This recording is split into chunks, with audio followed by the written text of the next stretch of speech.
Hello बच्चों, कैसे हो आप लोग। होप कि आप सभी एकदम मजे में होंगे। तो आज हम स्टार्ट करने वाले हैं यूनिट नंबर 6 का चैप्टर नंबर 1, हमारा 12th का पहला ही चैप्टर, यानी कि sexual reproduction in flowering plants. बराबर, ये नए सिलेबस के अकॉर्डिंग हम चालू करने जा रहे हैं चैप्टर नंबर 1। नाम क्या है? Sexual reproduction in flowering plants. बराबर, अगर हम बात करें इस चैप्टर की इंपॉर्टेंस की, तो 2022 में यानी कि 2022 के अंदर इस चैप्टर में से 3 क्वेश्चन आए थे नीट के अंदर। बराबर, तो ये बात हमें याद रखना है कि भाई ये चैप्टर भी इंपॉर्टेंट तो है नीट के लिए, और साथ साथ हम देखने जाए तो इस चैप्टर में कॉन्सेप्ट भी काफी ज्यादा है, तो हमें ध्यान लगाकर पढ़ना पड़ेगा। तो पहले से ध्यान दीजिएगा ताकि आगे जाके आपको 12th में तकलीफ ना पड़े। चलो तो हम स्टार्ट करते हैं। जैसे कि हम ओवरव्यू देखने जाए अगर इस चैप्टर का, तो टोटल ये ऊपर से देखने जाए तो ये 5 जो टॉपिक्स है हमें पढ़ने हैं। कौन कौन से टॉपिक्स है? पहले तो फ्लावर क्या है, बराबर, ये हमने स्टैंडर्ड 11 के अंदर चैप्टर नंबर 5 के अंदर पढ़ लिया है। ऊपर से हम यहाँ पर पढ़ेंगे फिर से एक बार, बराबर। फिर प्री फर्टिलाइजेशन जो इवेंट्स होते हैं वो स्ट्रक्चर कौन कौन से बनते हैं, बराबर। फिर आएगा डबल फर्टिलाइजेशन। ये फर्टिलाइजेशन तो आप आज तक आपने सुना था, लेकिन ये डबल फर्टिलाइजेशन क्या है, बराबर, ये आपको आगे जानने को मिलेगा। आगे फिर है post fertilization structure and events. बराबर, फर्टिलाइजेशन के बाद क्या क्या स्ट्रक्चर्स डेवलप होते हैं, कौन कौन सी इवेंट्स होती है, वो हम पढ़ेंगे। और 5वां जो टॉपिक है एपोमिक्सिस एंड पॉलीएम्ब्रियोनी। ये जो वर्ड्स है एकदम अलग ही, आपने शायद पहली बार सुने होंगे, लेकिन एकदम इजी है। सिर्फ जो ये जो सीरीज बनाई है मैंने, जितने भी पार्ट बने हैं इस चैप्टर के सारे एकदम ध्यान से देख लेने हैं आपको, बराबर। अगर हम बात करें रिप्रोडक्शन की, बराबर, चैप्टर के अंदर ही नाम है कभी सेक्सुअल रिप्रोडक्शन, तो हमें रिप्रोडक्शन का तो मतलब पता होना चाहिए ना।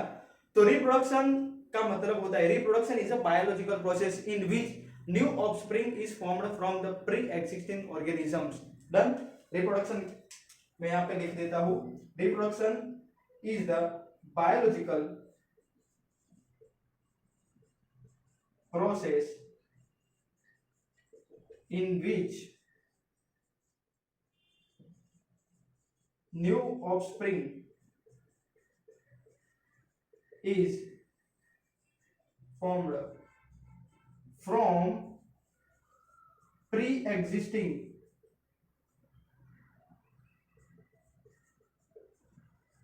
organisms। बराबर, अगर हम बात करें इसके टाइप की, तो इसके मेनली 2 टाइप है, sexual reproduction and asexual reproduction. ये तो हमें पता ही है, बराबर। रिप्रोडक्शन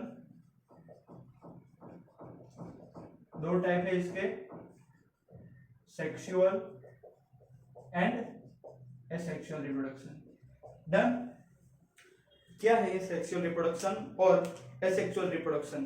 तो सेक्सुअल रिप्रोडक्शन यानी कि जिसके अंदर गैमेट्स इन्वॉल्व होते हैं, उस टाइप का जो रिप्रोडक्शन है, बायोलॉजिकल प्रोसेस है, उसको हम बोलेंगे सेक्सुअल रिप्रोडक्शन। तो डिफाइन हम कैसे लिखेंगे? तो sexual reproduction is a mode of reproduction that involves male and female gametes. Done.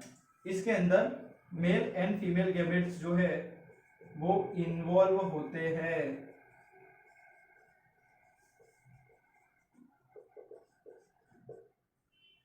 Involve, बराबर।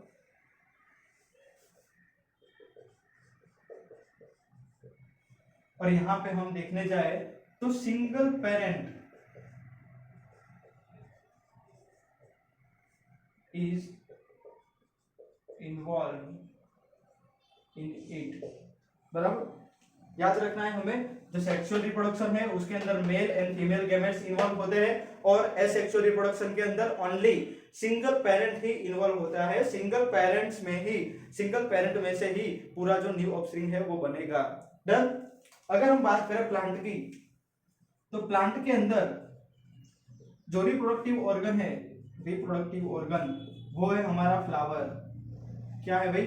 फ्लावर।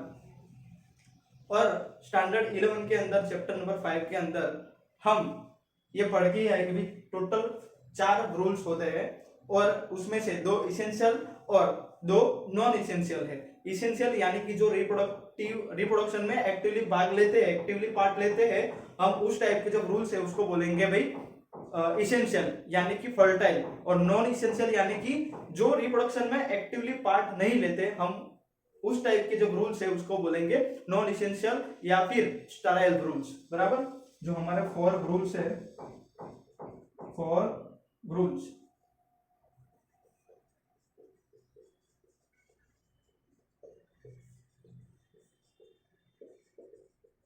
इसेंशियल और नॉन इसेंशियल।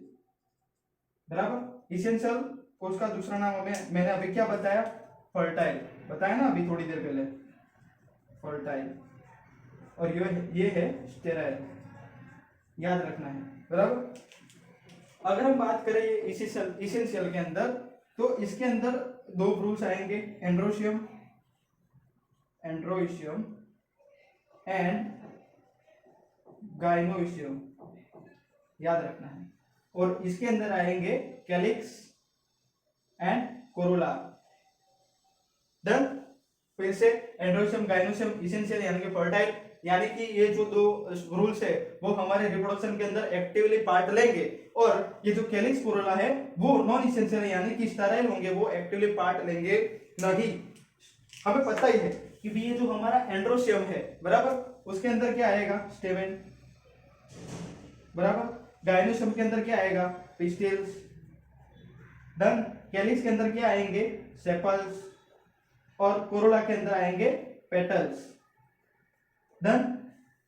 ये जो हमारे सेपल्स एंड पेटल्स है, one type of modification of leaves है, ऐसा गोइथे साइंटिस्ट ने बोला था इन 1889 के अंदर। बराबर, 1889 के अंदर गोइथे साइंटिस्ट ने बोला था कि ये जो सेपल्स एंड पेटल्स है और कुछ नहीं, one type of modification of leaves है। इसीलिए हम फ्लावर को कंडेंस्ड शूट और मॉडिफाइड शूट भी बोलते हैं। डन। फिर से एक बार ये पूरा रिवाइज कर लेते हैं कि भाई रिप्रोडक्शन क्या है। Reproduction is a biological process in which new offspring is formed from the pre existing organisms. फिर से एक बार मेरे साथ साथ दोहराइए। बराबर, reproduction is a biological process in which new offspring is formed from the pre existing organism. Done. उसके 2 type है, sexual reproduction and asexual reproduction. Sexual reproduction यानी कि male and female gametes involve होते हैं। बराबर, नए ऑफस्प्रिंग को बनाने की जो प्रोसेस है रिप्रोडक्शन के अंदर, मेल एंड फीमेल गैमेट्स यानी कि 2 टाइप के अलग अलग डिफरेंट गैमेट्स जो इन्वॉल्व होते हैं, वो जो रिप्रोडक्शन का टाइप है sexual reproduction. Done. Asexual reproduction यानी कि सिंगल पेरेंट ही इन्वॉल्व होता है। डन। न्यू ऑफस्प्रिंग की बनाने की जो रिप्रोडक्शन की प्रोसेस है उसके अंदर ओनली सिंगल पेरेंट ही इन्वॉल्व होता है, उस टाइप का जो रिप्रोडक्शन है उसको बोलेंगे हम एसेक्सुअल रिप्रोडक्शन। आगे हम बात करें प्लांट के अंदर जो रिप्रोडक्टिव ऑर्गन है वो है फ्लावर, और फ्लावर के अंदर 4 जो रूल्स प्रेजेंट होते हैं उसके 2 टाइप है, इसेंशियल और नॉन इसेंशियल। ये किस बेसिस पर बनाया है हमने, इसेंशियल यानी कि जो रिप्रोडक्शन में एक्टिवली भाग लेते हैं यानी कि जो फर्टाइल है। बराबर, और नॉन इसेंशियल यानी कि जो स्टेराइल है, जो एक्टिवली भाग नहीं लेते हमारे रिप्रोडक्शन की प्रोसेस के अंदर, प्लांट के अंदर। बराबर, तो ये जो फर्टाइल है उसके अंदर एंड्रोशियम और गाइनोशियम आएगा। एंड्रोशियम के अंदर हमें पता है एंड्रोशियम स्टेमेन्स का ग्रुप है। बराबर, वैसे ही पिस्टिल्स के ग्रुप जो है वो जो ग्रुप बनाते हैं उसका नाम है गाइनोशियम। सेपल्स का जो ग्रुप है और जो ग्रुप बनाते हैं उसका नाम है कैलिक्स, और पेटल्स का जो ग्रुप है, बराबर, जो ग्रुप है उसका जो ग्रुप है हम उसको बोलेंगे कोरोला। डन। आगे हम देखेंगे कि भाई फ्लावर का स्ट्रक्चर कैसे ड्रॉ करते हैं, कौन सा लेबलिंग कहां पे करना है, एंड्रोशियम, गाइनोशियम, स्टेमेन, पिस्टिल, और ये जो सेपल्स पेटल्स है क्या क्या काम करते हैं। बराबर, जो स्टेमेन है उसका स्ट्रक्चर हम एकदम डिटेल में पढ़ेंगे। स्टेमेन में से कैसे जो है पोलन ग्रेन्स बनेगी। बराबर, ये जो पिस्टिल्स है उसमें उसके अंदर जो ओवरी के अंदर ओव्यूल कैसे बनेगा, सब हम पढ़ेंगे। बराबर, बने रहिएगा आगे वीडियो के अंदर। चलो मिलते हैं थोड़ी देर बाद।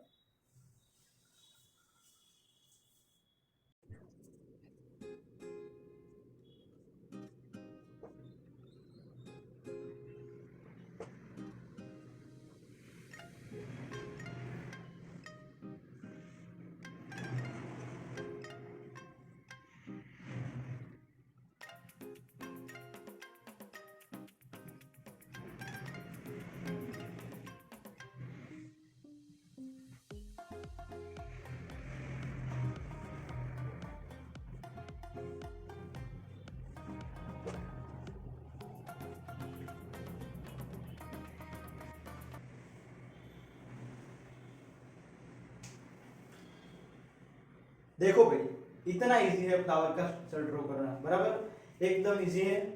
तो हम अभी जो टिपिकल फ्लावर का स्ट्रक्चर देखने के लिए जा रहे हैं, बराबर। 4 टाइप के फ्रूट्स प्रेजेंट होते हैं, फिर से एक बार दोहरा रहा हूं, बराबर। सबसे बाहर का कैलिक्स, उसके अंदर कोरोला, इसके अंदर एंड्रोशियम, उसके अंदर होएगा गाइनोशियम, बराबर। जो हमारा कैलिक्स है वो किससे बना होगा? सेपल्स के बना होगा। सेपल्स से बना हुआ भ्रूण, सबसे बाहर का भ्रूण है कैलिक्स, बराबर। उसके अंदर जो है पेटल्स एकदम रंग बिरंगी कलरफुल, जो इंसेक्ट को अट्रैक्ट करने का काम करते हैं, वो बराबर जो भ्रूण है उसका नाम है कोरोला, कि जो पेटल्स से बना हुआ है, याद रखना। फिर आएगा अंदर एंड्रोशियम, यानी कि स्टेमन से बना हुआ जो भ्रूण है हम उसको बोलेंगे एंड्रोशियम, बराबर। एंड्रोशियम जो है उसके अंदर स्टेमन आएगा। स्टेमन के जो 3 पार्ट है, कौन कौन से? एंथर, कनेक्टिव और फिलामेंट। फिर से एक बार, एंथर, कनेक्टिव एंड फिलामेंट, ये जो 3 पार्ट है किसके पार्ट है? स्टेमन। और स्टेमन का भ्रूण क्या कहलाता है भाई? एंड्रोशियम, याद रखना है। वैसे ही जो हमारा गाइनोशियम है वो भी पिस्टिल्स का ग्रुप है, और पिस्टिल्स के देखने जाए तो 3 पार्ट है, स्टिग्मा, स्टाइल एंड ओवरी, बराबर। ये वाला जो है स्टिग्मा पार्ट है, बीच वाला ये जो ट्यूब लाइक स्ट्रक्चर आपको दिखाई दे रहा है वो है स्टाइल, एंड नीचे ये जो बल्ज एकदम फुला हुआ पार्ट है उसका नाम है ओवरी, याद रखना। इसके अंदर हम देखने जाए स्टेमन के अंदर, तो ये जो एंथर है वो फर्टाइल पार्ट होता है। फर्टाइल यानी कि इसमें से पोलन ग्रेन प्रोड्यूस होंगी भाई, और पोलन ग्रेन्स के अंदर क्या होंगे? Mail gametophyte. क्या होंगे? मेल गेमेटोफाइट, ये बात हमें याद रखनी है। कनेक्टिव की जो एंथर और फिलामेंट को कनेक्ट करने का काम करता है उसका नाम है सिंपल कनेक्टिव, बराबर। और फिलामेंट है वो जाके थैलेमस से कनेक्ट करता है एंथर को। डन। हम बात करें स्टिग्मा, स्टाइल और ओवरी की, तो स्टिग्मा ये जो अपर पार्ट है वहां पे पोलन ग्रेन आएगी भी। क्या आएगी? Pollen grain. चलो हम ला लेते हैं भाई, ये आ गई हमारी पोलन ग्रेन, और यहां से पोलन ट्यूब फॉर्म होगी। क्या फॉर्म होगी? पोलन ट्यूब फॉर्म होंगी। तो स्टिग्मा वहां यहां पे आके पोलन ग्रेन लैंड करेगी, याद रखना। Landing platform of the pollen grain, उसका नाम है स्टिग्मा। फिर स्टिग्मा और ओवरी को कनेक्ट करने का जो काम है वो स्टाइल करता है, यानी कि स्टाइल एकदम स्टेराइल पार्ट है, याद रखना है हमें, बराबर। फिर ओव्यूल जो प्रेजेंट होते हैं ओवरी के अंदर, याद रखना। यहाँ पे ऐसे कुछ स्ट्रक्चर प्रेजेंट होता है, इसका नाम क्या है? ओव्यूल। क्या नाम है इसका? ओव्यूल, कि जो ओवरी के अंदर प्रेजेंट होता है। ओवरी जो है पिस्टिल का एकदम बेसल पार्ट है, प्रोक्सिमल एंड है, याद रखना है, वहां पे ओव्यूल्स प्रेजेंट होते हैं। अगर हम बात करें मेल गेमेटोफाइट और फीमेल गेमेटोफाइट के बनने की जो प्रोसेस है उसको हम बोलेंगे गैमेटोजेनेसिस। क्या नाम है? गैमेटोजेनेसिस। सिंपल गैमेट्स यानी कि गैमेट्स, और फॉर्मेशन की जो प्रोसेस है उसको बोलेंगे जेनेसिस। जेनेसिस यानी कि सिंथेसिस, बराबर, याद रखना है। जो प्रोसेस है हमारे मेल गेमेटोफाइट और फीमेल गेमेटोफाइट के बनने की उसको हम बोलेंगे गैमेटोजेनेसिस। नॉर्मली हम देखने जाए तो प्लांट के अंदर 2 टाइप के जेनेसिस प्रोसेस होते हैं, 2 टाइप के गैमेट्स बनते हैं। एक आएगा माइक्रोस्पोरजीनेसिस